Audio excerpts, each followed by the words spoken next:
প্রিয় শিক্ষার্থী বন্ধুরা, আশা করি তোমরা অনেক ভালো এবং সুস্থ আছো। অষ্টম শ্রেণীর ষষ্ঠ অধ্যায় অবস্থান মানচিত্রে স্থানাঙ্ক জ্যামিতি।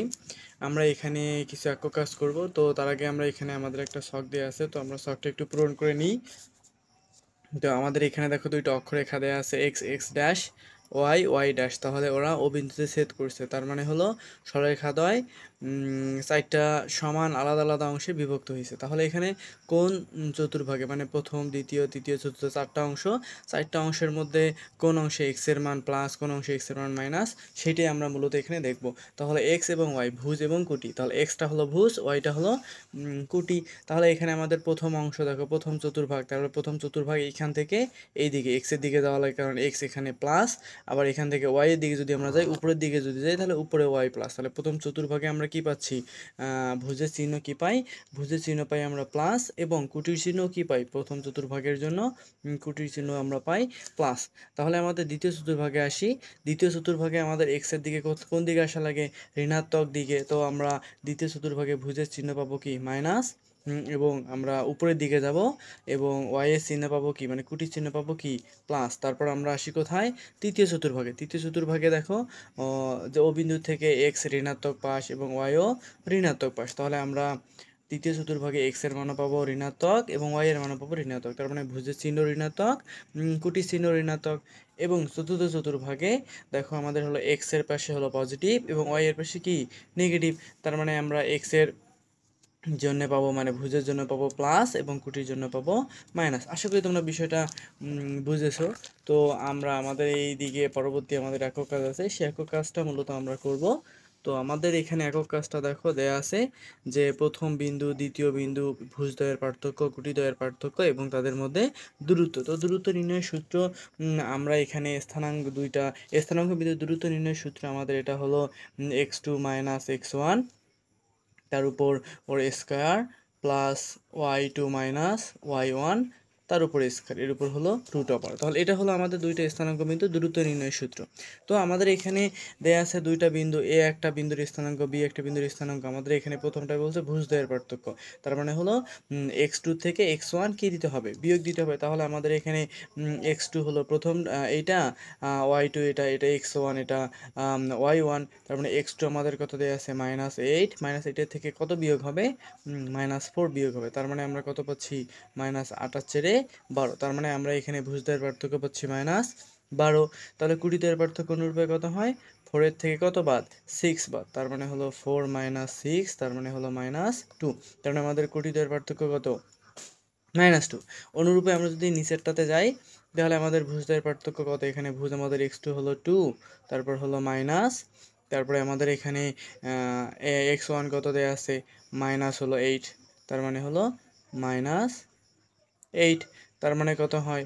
2 + 8, তার মানে হলো 8 আর 2 এ 10। তার মানে আমরা এখান থেকে ভুজ পাচ্ছি, ভুজদ্বয়ের পার্থক্য পাচ্ছি 10। তাহলে কুটিদ্বয়ের পার্থক্য কী হবে? 3 থেকে 4 মাইনাস, তার মানে হলো 3 - 4 -1। তো আমরা পরবর্তী অংশটাই যদি দেখি, তাহলে পরবর্তী অংশটায় আমাদের হলো ভুজ কত দেয়া আছে? -3 x2 এবং x1 দেয়া আছে 2। তার মানে হচ্ছে আমাদের হলো -3 - 2, তার মানে আমরা পাচ্ছি -5। এবং আমাদের কুটিদ্বয়ের পার্থক্য কত? 2 এর থেকে -3 বিয়োগ, তাহলে 2 - -3, তার মানে হলো 2 + 3, তার মানে হলো 5। এবং আমাদের সর্বশেষ যেটা ভুজ এবং কুটিদ্বয়ের পার্থক্য, তাহলে আমাদের হলো x2 হলো 4 এবং হলো x1 হলো কত? -5। তাহলে 4 মাইনাস মাইনাস আমরা একবারে লিখতেছি +5, তার মানে হলো 9।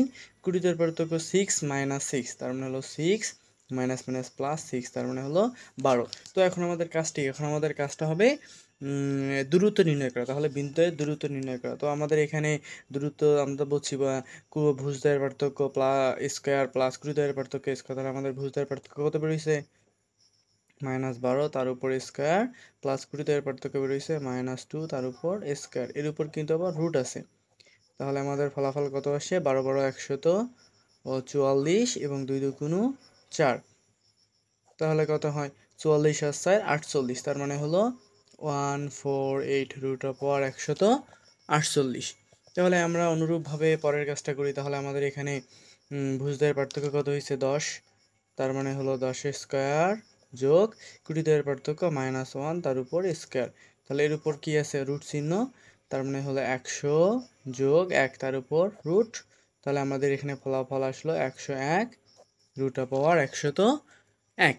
এবং আমাদের হলো পরের কাজটা, এখানে আমাদের ভুজদ্বয়ের পার্থক্য কত বেরোইছে -5 তার উপর স্কয়ার যোগ এখানে কুড়িদ্বয়ের পার্থক্য বেরোইছে 5 তার উপর স্কয়ার। তাহলে তার উপর কি রুট, তার মানে হলো 25 প্লাস 25 তার উপর রুট, তাহলে কত হয় রুট অফ পাওয়ার 50। তাহলে আমাদের হলো এই বিন্দু দ্বয়ের দূরত্ব রুট অফ পাওয়ার 50। সর্বশেষে আমরা আসি, তাহলে 9 তার উপর স্কয়ার প্লাস 12 তার উপর স্কয়ার। তাহলে এর উপর কি আছে রুট, তাহলে 9 লং 81, 12 বড় কত হয় 144। তাহলে আমরা যদি এটা যোগ দিই তাহলে 4 আর 1 5, তাহলে হলো 28 রে 12 2, তার মানে হলো 1 1 আর 1 2, তার মানে হলো 225 রুট অফ পাওয়ার 225। আশা করি তোমরা বিষয়টা বুঝতে পারছো। তো আমাদের এখানে সূত্র দেখো নিচে এখানে সুন্দর করে দেয়া আছে। তাহলে দুইটা বিন্দুর কি বের করার সূত্র, দুইটা বিন্দুর মধ্যবর্তী দূরত্ব, তাহলে স্থানাঙ্ক বিন্দুর মধ্যবর্তী দূরত্ব বের করার সূত্রটা হলো ভুজদ্বয়ের পার্থক্য স্কয়ার প্লাস কুটিদ্বয়ের পার্থক্য স্কয়ার। আশা করি তোমরা বিষয়টা বুঝতে পারছো। এরকম ভিডিও পেতে হলে আমাদের চ্যানেলটাকে সাবস্ক্রাইব করো, তাহলে নতুন নতুন ভিডিও আপলোড করার সাথে পেয়ে যাবে। ধন্যবাদ।